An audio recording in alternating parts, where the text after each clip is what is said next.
Great. Thank you everybody for joining in for today's the Tag Talk show. Uh, Good evening, good afternoon, and obviously good morning from people who have joined from the North America region. Uh, we have seen a good turnout today. I hope the experts Jeff and Ravi would make your time worthwhile, delivering you a lot of insights about the new GA4 innovations and something which are very specific to no code setup or no code in a setup of GA4 in a no code environment.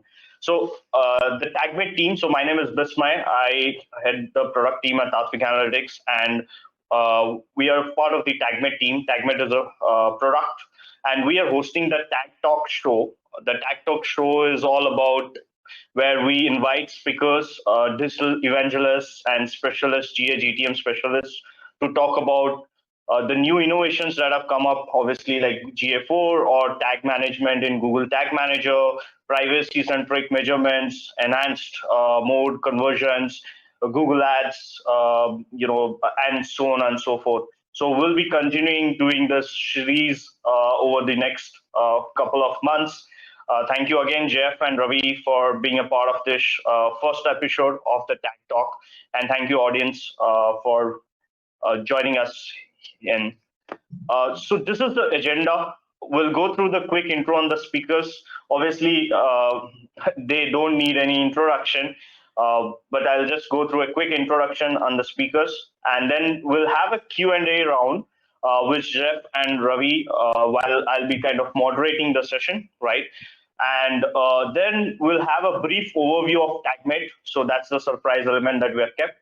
What's Tagmate and why it is a part of this session. And we'll have a demo of the product in less than 5 minutes. That's how fast and simple we want to show how event setup can be done in less than 5 minutes. And then we'll have a closing thoughts, which will also include, obviously, the audience Q&A, right? Okay, moving on. I think let's talk about, or I would take the moment to introduce Chef. I think everybody knows him. He is the founder of Data Driven You and is an agency owner and definitely a business coach and a lecturer, right? As the name of his company suggests, he's a firm believer in data-driven marketing and is named one of the top 25 most influential PPC experts. Since he has been a lecturer, you can reach him at datadrivenyou.com. He has delivered over 100 keynote speeches in 20 plus countries and has taught more than 17,000 digital marketers. So he has a whole host of certification programs. You can move over to his website and you can check the different certification programs. And they are a must for anybody who is moving into this space of digital analytics and digital marketing, right? Thank you, Jeff, again. Thanks for having me. Yeah. Ravi is obviously our CEO and co-founder, right? He has more than 16 years of progressive experience in the marketing analytics domain. In India, at least, where we are based at, he has spearheaded this wonderful decision support system for any kind of product or marketing functions in an organization, which is based across the continuum of the digital analytics, right?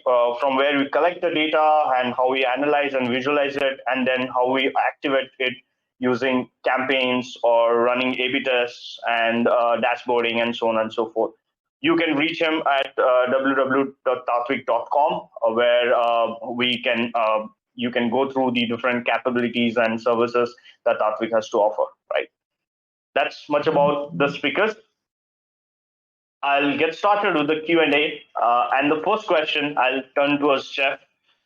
What are your thoughts on the UA GA4 migration, and why do you think businesses should move swiftly? So I have a lot of thoughts on the migration, and I think it really depends on where you are at with UA, the level of GA4 migration you even need, and that you should pay attention to.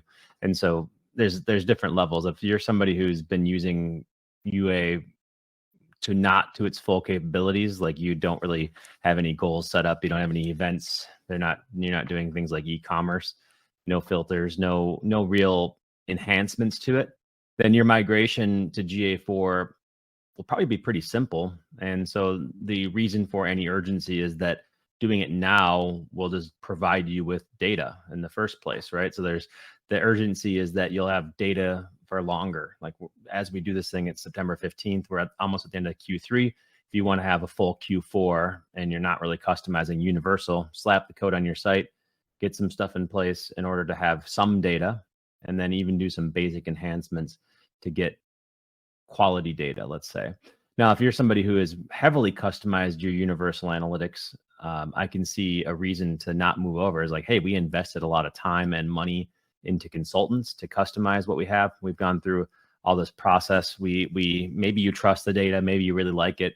You're like, why would I make that same investment, that same level of investment into GA4 when I just did this with Universal? Well, one is you don't really have a choice. So part of the urgency is that you're not going to have a choice regardless of whether you on principle alone don't want to pay for it twice or you don't want to do something again. The other thing is that the sooner you do it, the better the data is going to be. Now, there's more to it even than that. Like, what is actually migration? Is it, you know, a one-to-one parity between what you have in Universal Analytics and what you had in GA4, or is it more of a migration as far as your primary reporting system and so on? So I actually think that one of the first things you should do, even before you slap code on your site, is to define what a migration is to you. What do you find useful inside the old UA, and what do you find useful in the new one? We actually have a resource where that's the first question we ask. We have a we give it away for free on our site. It's a six different PDF 48-page migration checklist. And in that, the first question isn't like, when should you migrate? It isn't like, it's should you migrate and what do you value in UA that you want to move over? So if anybody wanted to get that, I'll put it in the chat, but it's ddu.ai/migrate would be the page to get there, and you can check out our checklist. So migration, again, is it's a multi-step thing. We have 48 pages of content in a checklist to say what you should do. But the big thing I'll let you know is that you shouldn't necessarily migrate all the stuff in UA that you don't use. You shouldn't be trying to match one-to-one parity with the reports, because frankly, the reports in GA4, I don't think they're ever going to be as in-depth or as many reports as you're going to get in UA. But a lot of those reports in UA were redundant or unnecessary anyway. So I wouldn't really have a big problem with that being missed. Okay. So when it comes down to my thoughts on migration are, you should do it swiftly just in order to get data, but you should also be thoughtful about it and do some planning as well. And then you should define what migration means to you. So that way you're somewhat liberated by not having to do everything, not moving everything over, just things that really matter to you. So it's a fresh start opportunity to start with what matters to your business now, not what you thought might have mattered in 2005 when you set it up in the first place. Interesting, Jeff. I like the way that you mentioned that 1:1 migration should be well thought, rather than taking all the crappy implementation that you had done in UA and pushing it to GA4 again just to get the incorrect data once more in GA4. Yeah.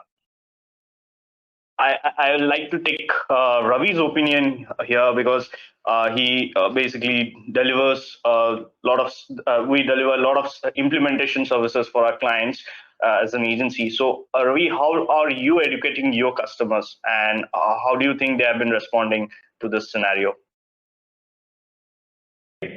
Interesting. In general, different segments of customers would respond differently. So there's no one-liner that I can answer here. But if we look at evolution of how this has panned out, is something that we could had an early heads up. So we set up a different team within Tatvic. We created a migration pod. We also invested in your tool, Bismayy, Tagmate. And then we also worked extremely hard to educate customers that at some point of time, sooner or later, you got to migrate. But this is the time when you want to start dual tagging, because you would want to have as many months of parallel data set for you to be able to sort of map out different metrics that are important to you. And you start with top 5 and then go to top 20 and then further. But dual tagging was very aggressively something that we pushed. Now that we have a deadline, pretty hard deadline, I presume it to be in May for June May of 23.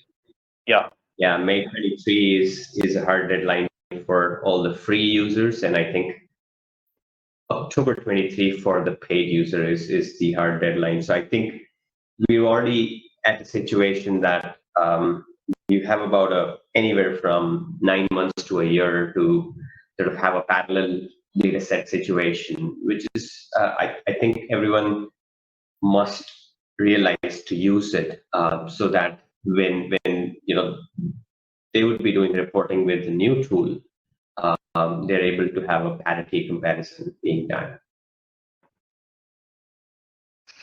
Got it. Yeah. I think the sooner the better. Yeah. I'll move now to Jeff. This is a more of a technical question. I think Jeff, you have been doing a lot of courses on your website. We do follow, and some of our delivery team definitely does follow your blogs and newsletters, right? So, Jeff, moving a little technical, what's unique within Google Analytics 4 when you compare it with UA, and why do you think it is actually that powerful, or not? You can go either ways. So I'm going to talk in future tense because I think that when GA4 is a fully mature product, it will be, in my opinion, better than UA. Right now, I don't think that I can't say that with a straight face. I think there's a lot of quirks in GA4, a lot of things we're figuring out, like data quality issues, sampling issues, and so on. So let's just assume that they get all those kinks worked out and all the issues that we have with Google Signals and cardinality and stuff like that, and it all just works how we want it to. I do like that it's simpler, more lightweight as far as the footprint on things like privacy, cookies, and so on. I like that that a lot of the stuff that gets processed in the cloud, which allows you to do a lot more. Configuration can be done a lot more simply by clicking buttons as opposed to having to code everything. There's all kinds of features of having it on a modern technology stack as opposed to an ancient technology stack that UA was on. So I think that this fresh start is ultimately good for what it can do in the future, but it's very painful right now. And so as far as powerful features, Explore reports when they work are pretty cool. The ability to export to BigQuery is really cool as well. I like the new debug. I like the debug view feature. It's really nice to be able to debug things easier. The idea of Google Signals is great, that you can use Google's machine learning and AI and their people logged into browsers to piece together your sessions and sort of doing some data modeling, data gap analysis. The insights, the ability to do insights, still pretty basic, but you'd think that if you can get all your monetization reports in place and tracking data correctly and they make the documentation of their monetization reports better, that you'd be able to have insights into what segments drove revenue in a way that was actually something that you didn't already know. Most of the insights right now are stuff that isn't really relevant or you already know it. So I think I'm talking future tense. I like the idea of the predictive analysis tool where you can actually predict when somebody's going to buy next. Like if you can use Google's, the thought is if you can use Google's tools and their computer scientists to predict that you're going to have more people buy next week because you gave them the right data, that's really cool. So it's getting the level of prediction that happens in maybe Google Ads, but doing it for your entire website. I like the promise of that. Now, is it there right now? No. But also it's not there because of the quality of data that we can feed it and what we put into it, right? So you get what you put in gets in the outputs. So I think there's a lot of promise for the future. It is a platform that can do these things where UA could never do that. And so that's what's exciting to me. And how about privacy? What do you think? Is it privacy centric actually the way that it is? Like we have been advocating that, right? It's future privacy centric measurement tool. I think that privacy is it means one thing to every single person. So my version of privacy centric located in the US versus other people's are going to be two different things. And I actually think that people use the word privacy without knowing what the heck they're talking about. And so is it privacy centric? It's more privacy centric than UA. Is it privacy centric? No. I mean, you can still accidentally collect an email address in a URL and have it in the report. Is there ability to delete data? Yes. Is the cookie a little bit more easy to get rid of? Yes. So it's more than UA. It is not privacy centric in the other senses of the word. But also, you know, does that really matter in certain areas? That's the big question. Right. Not like European Union. Yeah. A very follow-up question to this, actually, since you have been mentioning that you were talking in future tense. So what are those UA features that you would like to see in GA4 and are a must-have feature? Every day, one of them gets knocked down. So things that you're missing in UA get closer and closer. The biggest thing that I want is the ability to share, instead of just sharing within an account, I want to be able to share report libraries outside of the account. I want to be able to share things between my accounts that I work on. So like I create new versions of the report library in the left-hand column, and then I want to be able to send that to my students. I want to be able to create an exploration report that I can share with everybody to say, here's an exploration report. I want to be able to prepare an analysis that I can share out. I want to be able to take my definition, my custom definitions that I use in one account and share it with other accounts. I think it'd be amazing. Like it's in UA. It's actually the library, the shared library is not used very well. I mean, it hasn't been updated in years, but the ability to share one thing for a service provider who touches multiple accounts is not there right now. And that is the biggest hole in GA4 for me, is that I can't really help get mass adoption and get people to use it the right way until we can do that. Yeah. That is definitely the pain point for agencies as well.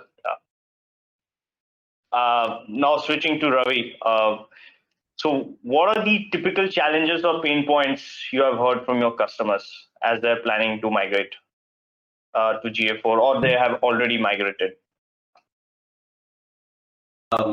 Yeah, I mean, at a different point of time, the different, again, I think the time horizon here needs to be looked at. So when it was early 21, I believe, is when the beta started. I think most of the customers that I spoke with were, okay, let's do a wait and watch and let's see how it pans out. I think customers, a lot of them have partly moved from that wait and watch mode to a mode where, okay, let's do a dual tagging, at least to start with, without doing complete parity of all the customization. So I think that's the journey that I've seen. Typically in again, at a different level in the organizations, right? When we speak with analysts, a lot of analysts have trouble mapping the reports with the newer version compared to the older version. So, okay, do we have a landing page, exit page report? It's not out of the box available. How do we do it? What do we do for it? Or metrics like average session duration, bounce rates are available, and how do we report it? Do we go Data Studio and so on and so forth? Or the big one is a user count. So user count is a number that goes like really top. Really, it does get discussed in some of the board meetings as well for digital heavy organizations. And when user count starts not matching, or you can't explain, or you kind of go to a board and say that, because we've just switched from GA3 to 4, our user dropped. And that's also quite a tough challenge that I've seen chief analytics officers would have to deal with in explaining the changes. So I think there's a preparation going on, but I think that preparation can only come when dual tagging happens. I think other difficulties are typically the new event-based reporting schema that has, so streams versus views, erstwhile properties, hits versus events, hits was UA, events is GA4. So how billing changes basis that. I think those are more terminology changes, and I'm pretty sure Google is investing very aggressively, like us as well, that we have a fair bit of documentation in terms of all these FAQs, all these questions that comes up as well. So um, again, there are challenges, but the reality is that there's no option here. We got to do what we got to do. The better we sort of decide and move on quickly, with knowing that there are going to be problems, and these problems are not going to stop, right? And they're going to be newer ones that are going to emanate in future basis, because GA4 is fundamentally different from the universal analytics. So I think the expectation should be that there's going to be challenges. It's not going to be a just an easy ride, because there's a lot of explanation, a lot of understanding, a lot of education that will have to happen.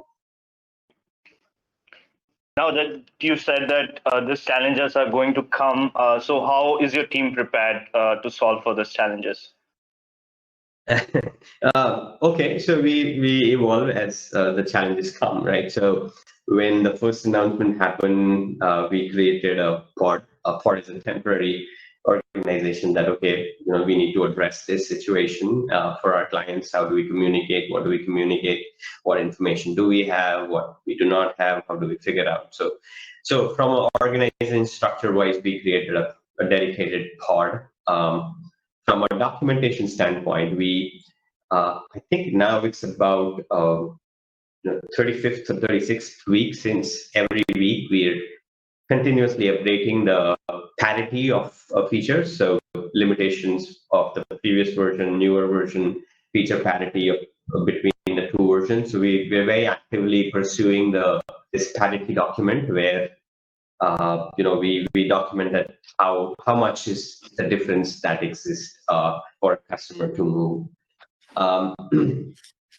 The other thing that we are actively trying to do is to sort of continuously roll up all the document for this, as a support FAQs, and continuously send those to clients, because it's like a couple of 100 eyes that will see within Tatvic. But if we actively push out to a lot of customers, what will happen is that we'll get to know a lot. There'll be a collaborative feedback that we will receive as well. That, okay, there's this unique problem like shared object, shared report that Jeff mentioned, and then there are a lot of nuances, and nuances that needs to get addressed. Like there are companies, there are clients who have a dedicated resource continuously updating the annotation, and it took us time for it took GA4 time, right? That to come to a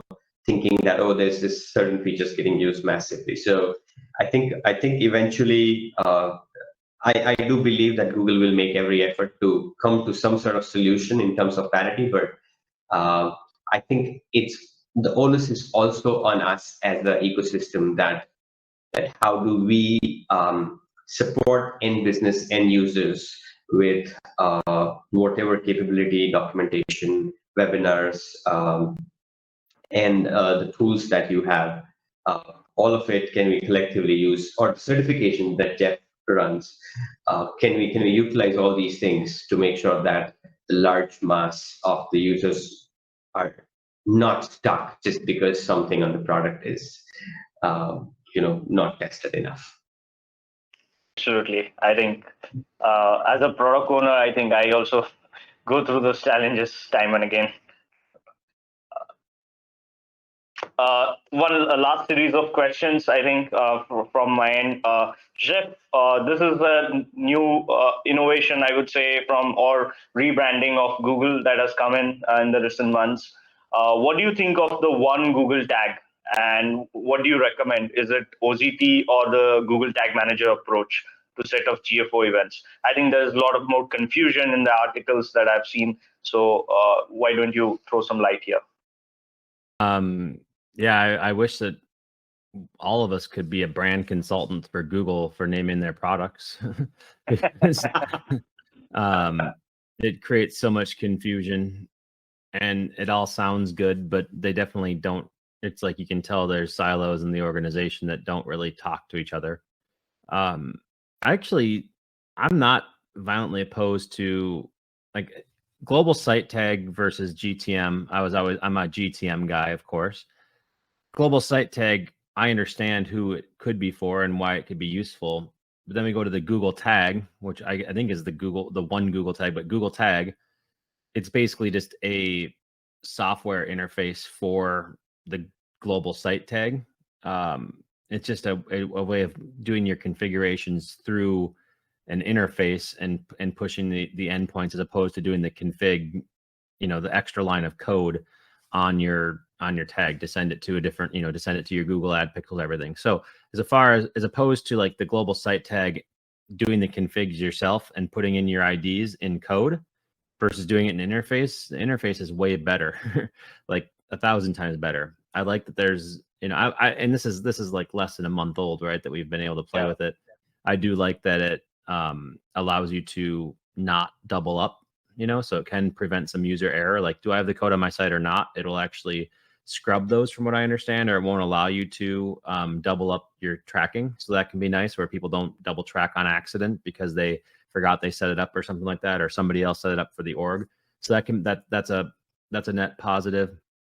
It only works with Google tags, so it's really basically a way of getting the Google Ads pixel and the Google Tag Manager or the Google Analytics pixel together. So that's like it's limited in what it can do.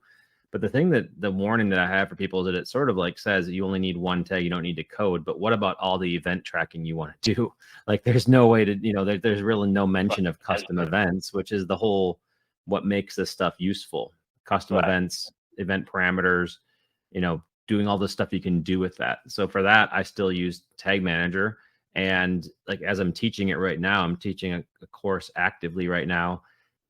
Like, do you show them how to do the manual tagging, like putting JavaScript on their site for each event? Or do you tell them to use a tag management tool, which makes that so much easier? So I think the window of people who care about the Google tagger, who would use it, are people who are advertising and they want to put code on their site one time and that's it. That's really the only people who I think would benefit from this. Everybody else who wants to do some kind of customization of their analytics and some kind of indicator of quality of traffic and quality of what's happening and some kind of extension and enhancement of their analytics should be using Tag Manager to do their event tracking. So I'm not opposed to the idea of it. I like it better than the global site tag, but I actually obviously GTM is the way to go if you want any kind of customization, if you want to extend this thing beyond just basic traffic metrics. Absolutely. Yeah, I think the recent article that I was reading and a couple of videos, the Google team was mentioning about this more towards advertising, how Google Ads and Google Analytics can talk to each other with just a toggle on the interface, and that's it. That's much about it. Yeah. So great. Good to know about that. I hope the audience was able to have a more clarity on that. I'll move to the same question to Ravi, and what's your take on this, and what is your recommendation?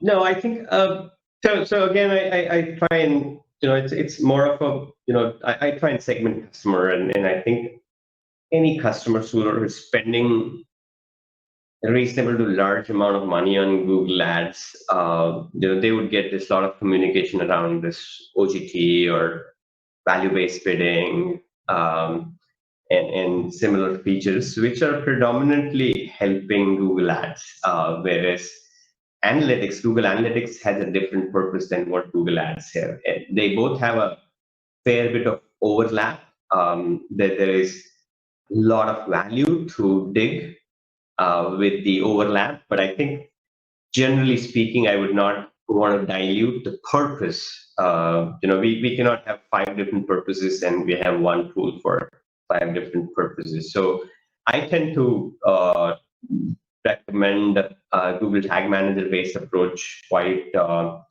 directly as of now. I'd like to see more things come up, and the interface is great. So this is, yes, definite value. My sense is that that any customers who would like to do a relatively more value digging from the integration of Google Ads and Google Analytics for. I think GTM-based approach is significantly better in terms of creating more audience, creating more nuances using custom events versus the one tag approach that we have. And earlier we used to think that Google Tag Manager is complex, it's developer only, but I think that's no more a case because there are teams like Jeff's team producing amazing amount of content on how to use Google Tag Manager, and there are a lot of interest doing that. Similarly, Bismayy, you also have done your part in the ecosystem where you brought in Tagmate as a front, helping agencies and businesses manage their tags without really writing code. I remember that conversation that I don't want businesses to depend upon engineers for so easier things, something that can get done as a no-code approach or low-code approach. This is what and I'm glad that your vision is starting to fortify in the form of a Tagmate that you're able to sort of help customers to achieve what they should have done quite easily and quickly with Google Tag Manager based approach. So yeah, I mean, the summary is that yes, GDM by very nature of customization capabilities is a way to go. But it does come with some effort, whether it's hiring a developer or whether they use Tagmate. I think that's a call that business would take. Thank you. Yes, I would say being a non-technical person myself, for me, when we started doing GTM setups, it was really difficult and we had to follow a lot of courses, right, to go around it. Obviously, Google's documentation did help. And then there are a lot of the industry stalwarts who have been writing a lot of blogs. And that's where I think the vision of Tagmate came into picture to develop something which is non-technical in nature, which is more of a low-code, no-code, product. So I would like to take the next 5 minutes or so to kind of talk about Tagmate to the audience. What is this surprise element that we want to project in this particular talk show? So Tagmate is basically a low-code SaaS product that makes analytics and marketing conversion tracking fast, easy, and accurate. So whether it's an analytics setup or it's a marketing pixels setup for your campaigns, how can you do so with a very low-code approach where your developer dependency is limited and you're still able to achieve everything fast and in an accurate fashion, right?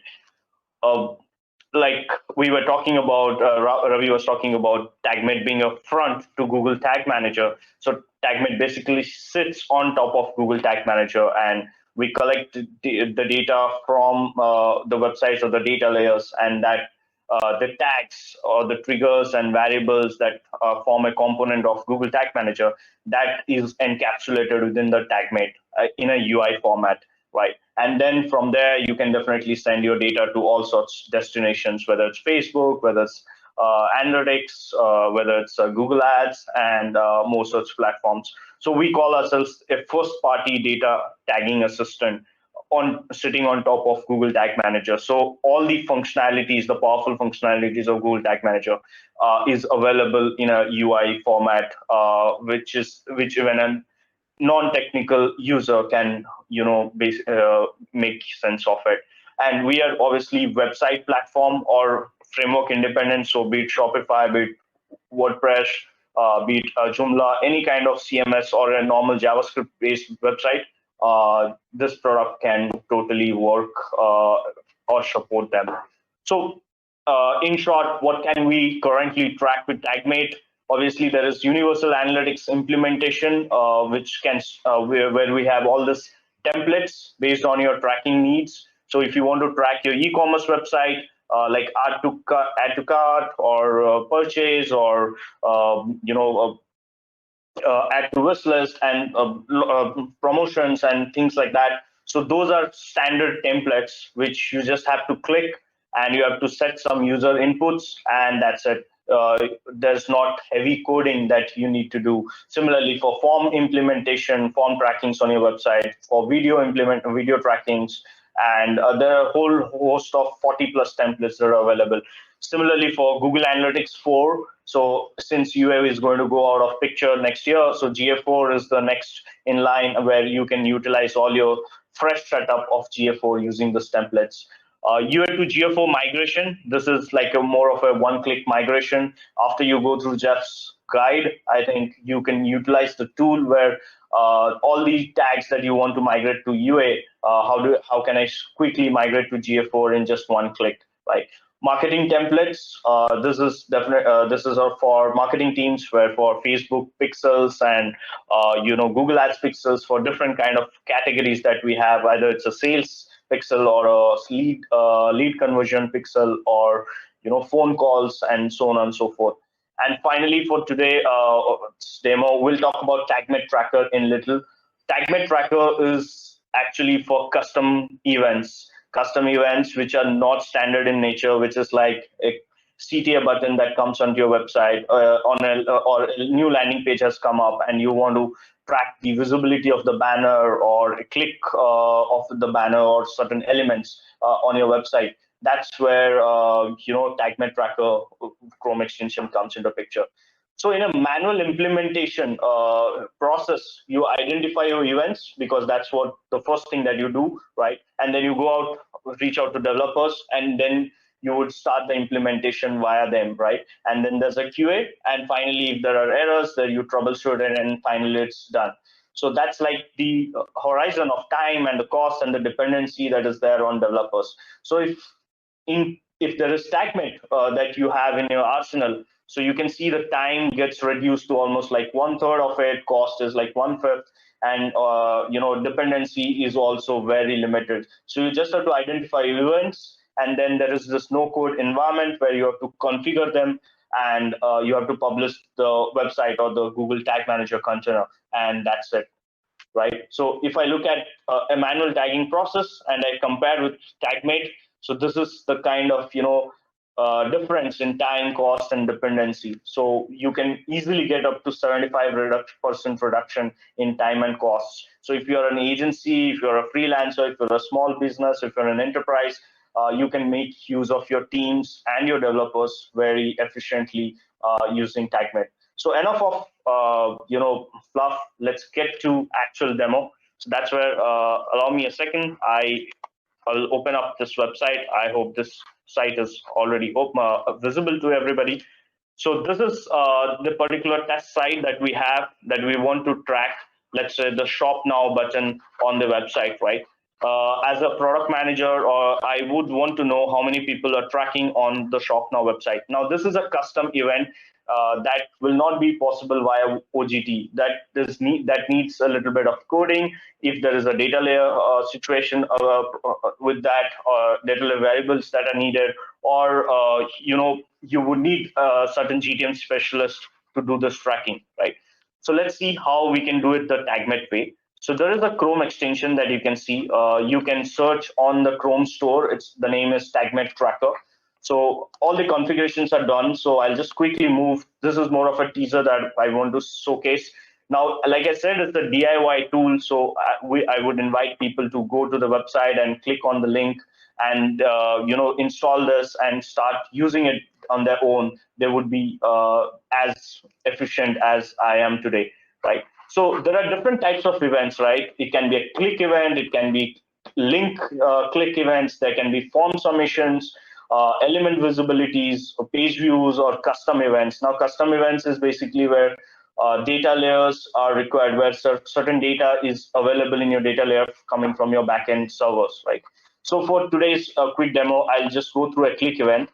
And as soon as I hit on click, you can see there's a powerful selector, CSS selector, that opens up.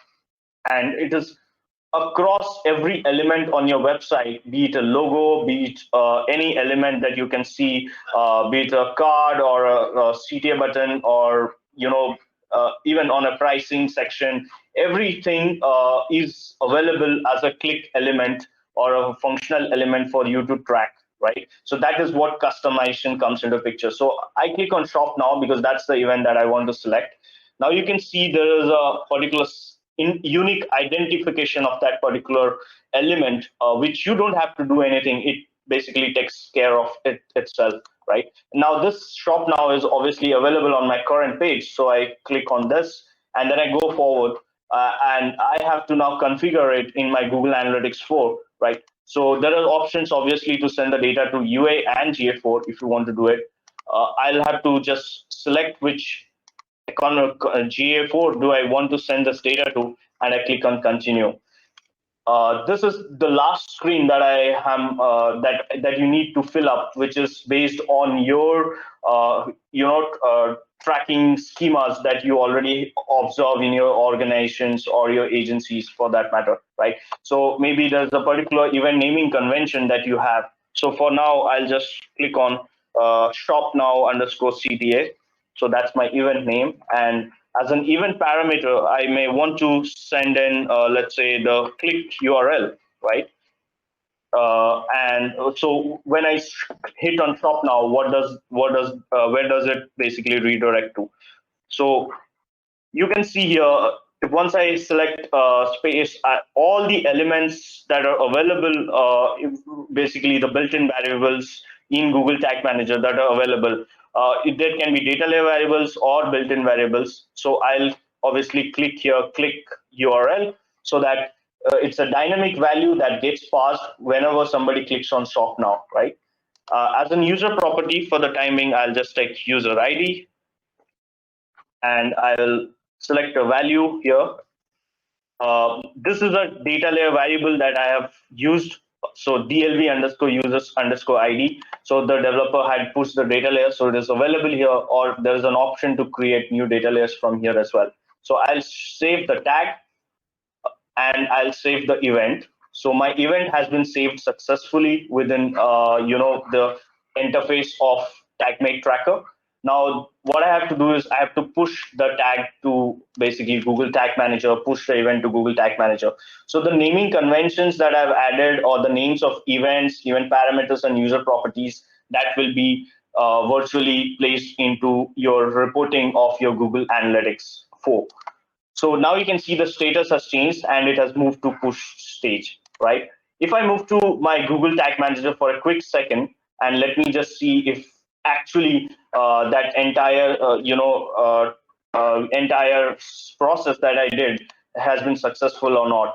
So here you can see a few seconds ago, there is a custom event with a firing trigger that has been successfully pushed to my Google Tag Manager without even needing to open my GTM UI per se, right? So my tag configuration, the event parameters, the user properties that I had added, and the trigger. So the trigger, which I had selected, basis the CSS selector and the page path. Now all of it has been taken care of. Now you can edit the event if you want here, or you can just click on submit, and that's about it. You will start getting your data in Google Analytics for the next moment. So yes, so this is what we wanted to show a quick teaser on the Tagmate application, but that's not all about it. There is another application apart from the Chrome extension. There is obviously a Tagmate application, web application, where you can sign in and you can have access to all the modules that I was showing you and the templates. So yes, give it a try. There's definitely a free trial that is open, 14-day free trial for everybody, and just start collecting data or tracking data. So I will just go ahead and start a poll. There's a poll that I had to run. I would, yes, is the poll on? I think I would like you guys to kind of go ahead and put your responses for the poll. The question is, which GA4 implementation challenge you relate more with? Okay. We are starting to get a lot of response already.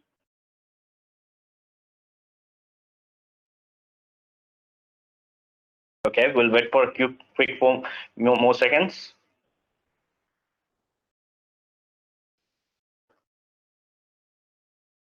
Okay, interesting. There's one big thing that is kind of winning at this point of time. I'll publish the result in a second. We'll wait for a few more seconds. Okay, I'll go ahead and publish the result. Right. So there you can see, I think, accuracy of data in Google Analytics 4 that has the majority of challenges that is appearing for everybody, apart from technical knowledge or resources that are available.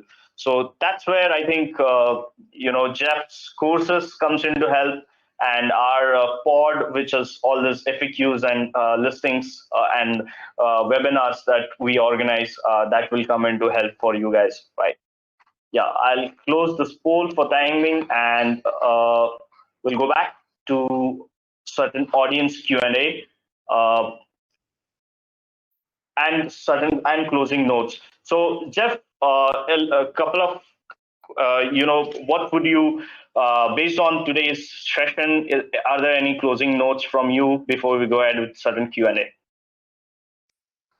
I think the biggest thing I would say is that a lot of this comes down to time and the time that we're doing this. Again, I can't stress enough that you want to. I'm sure your screen is showing with the chat. That's sort of distracting. Okay. Yeah. I'll stress to you that what we want to do is we want to focus on what can we get done now while not throwing away what we built to get to this point. And so UA still has a lot of validity. It's still awesome. I love it. And you should keep on using it to the extent that you're getting insights out of it. If you're running reports from it, you can keep on doing that. All those things are there, but you should be preparing yourself for a future and doing that as much as you can. So just because something that isn't there right now or your reporting is broken, if you use GA4, that's not really my expectation of how you'd use it anyway. Parallel tracking or doing these things in parallel of each other really does make a lot of sense, as Ravi was saying, and I highly recommend doing that. But then start to look at challenging yourself to use the new system and see if the new things work how you want them to. I'm primarily a GA4 user now. I don't log into my UA anymore. It was a challenge I made to myself to see what it would be like. And truth is, it's really not all that bad once you get used to it and once you appreciate it for what it is. And so my thought would be, give it a chance, give it some data, give it some fuel, but make sure you keep your expectations in check as to what you're actually doing here. It's not truly a replacement for UA yet, as Google likes to say that it is, but it may never be a replacement in our minds, but it is actually a new opportunity, and an opportunity that I think is much needed. If we were going to stick with UA in the past, we would be stuck in web-based analytics, like desktop analytics. Just like our choices have changed, I think that the platforms need to change too. And I, for one, am excited about the next 10 years exploring what we can do. But there are so many kinks in the place. Like my data is not always accurate. Sometimes they don't process it very quickly. Sometimes I look at a screen and it has one thing, and then I hit refresh and it's different, right? They have so many engineering challenges that they need to work through in the next 9 months to gain our trust back. But I think they're going to do it. And I know they're going to do it. Thank you. Thank you, Jeff. Ravi, what are your thoughts on this? Yeah, I would think that the reality is that this is going to happen, be it May or be it October 23. So being prepared is one. What Jeff told is very pertinent, and I think I'll really second it, is that what got you here will not got you far. So I think this is not really a replacement scenario, or can GA4 replaces UA? Can it does? How much it does? It does require for you to understand to an extent, yes, but the newer version, the GA4, does solve for a problem that may arise in 2 years' time. And we all better be prepared for it. So I think it's more futuristic. One does require to sort of obviously ascertain their expectations in terms of what they want to achieve. I think at the end of the day, it's a tool which gives you users interaction and many other data points. But what do you do out of it is eventually up to human being, an analyst who's sitting in front of it. So my biggest pitch is that any tool, for that matter, GA4 or UA or any tool will not magically pump out ROI for you. It's how you use it, it's how you tag it, it's how you analyze the data into it will determine the success and the failure and the impact in the end outcome of business. So I would tend to think that that let's be ready with what's coming up, and if there are errors, issues, yes, they are, let's expect that those are going to happen over the next couple of months, which I do know Google has a strong intent to solve for it. Whether they do a good prioritization, I would probably have my own opinion as well, but yeah, I think that's how I would put it. That if this is going to happen, let's be prepared for it.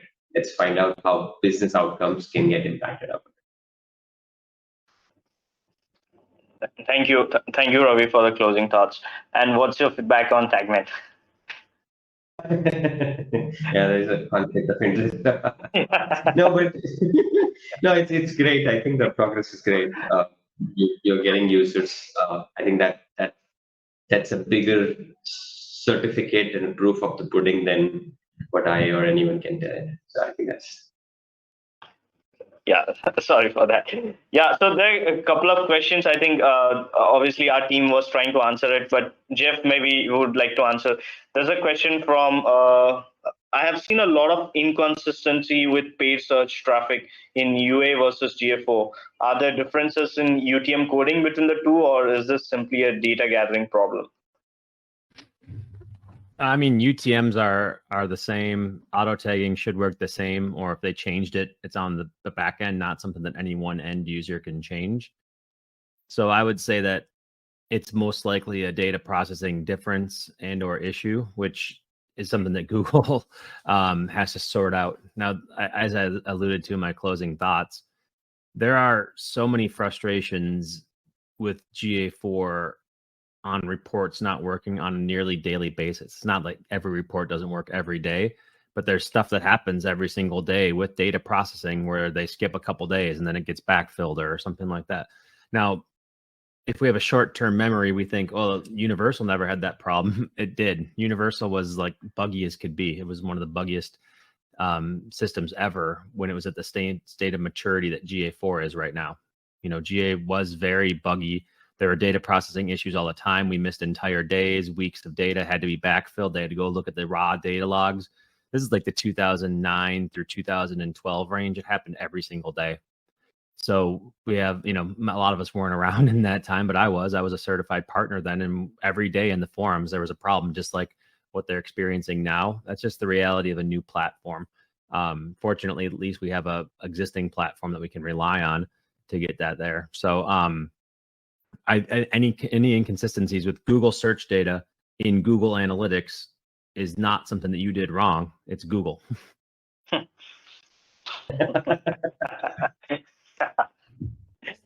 Sure.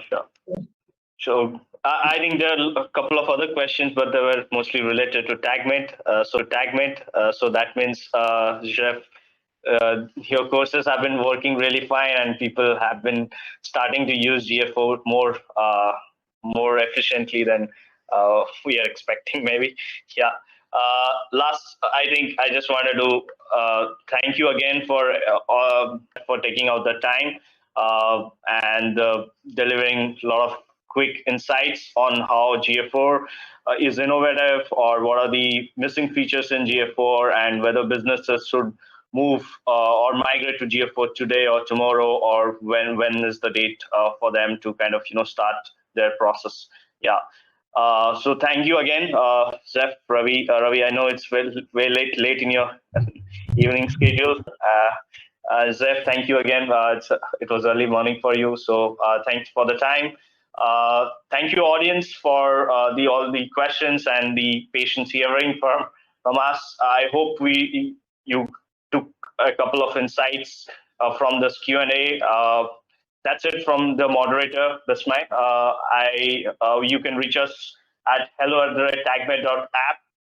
You can pester us there. And my team has shared a link in the chat window. You can click on that link to go down to the Tagmate page, and you will get more access to tools and resources on Tagmate and what it's all about, and how no code or low code it is actually, and get going with a free trial, because there's a webinar offer that we are running for a brief period in time. Okay, thank you everybody again. That's it from my end. Stay safe and stay connected. Thank you.